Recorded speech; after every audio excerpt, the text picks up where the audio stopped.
I do not want you to get in trouble, so do not do not give me any classified information. But I would like to understand the nature of the influence and why it became so obvious to you that this was a problem. So I had seen it a little bit running for Congress. I had gone and met with the RJC. I had met with one or two people from AIPAC.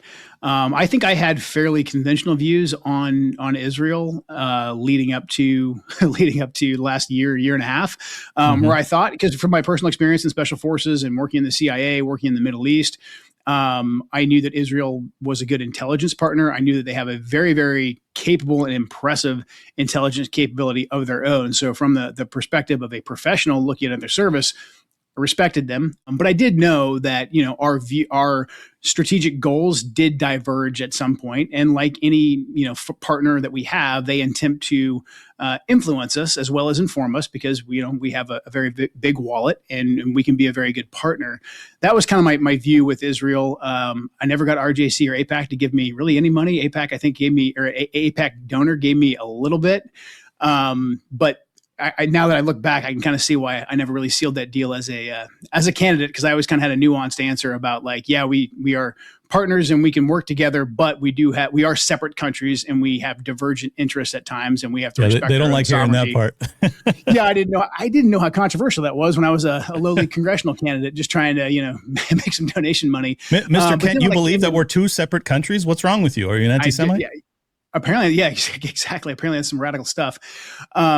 And then when I came into the executive branch, initially when we came in early 2025, the president got the pitch, like I assume every president receives, on why we need to go to war with Iran right now. And the president seemed very uninterested in it. Like he was sort of like, yeah, this is kind of BB shtick, like whatever, on to the next, we got other things to do. But then in very short order, watching, throughout the spring and then early summer, the Israelis come in with a very effective campaign that circumvented our own intelligence channels. So at ODNI, we could basically see all the intelligence coming in. But what I would see the Israelis do is, I would see them share good, solid tactical intelligence with us, because they do have access to good intelligence. They're very good at what they do. But then I would see Israeli officials come in outside the official channels and say things that we just knew were not true, but they would say them directly to principals. They would say them right to members of the cabinet, or in many cases, they would say them right to the president. They would usually sometimes caveat it with like, hey, this hasn't hit intelligence channels yet, knowing that they'd never really go back. They'd kind of already got the information out there. But then at the same time, watching that same information, usually about how Iran was weeks away from getting a nuclear bomb or something that was really easy for us to refute, we would hear it too later on that night on the news. On news we knew that the president was consuming. And then we would see, a think tank piece or a think tank expert on some of the same news channels saying basically the same thing. And all this was happening at once. And this constant barrage of, Iran's, really close to getting a nuclear weapon, to enrichment. Zero enrichment is the Trump administration's policy.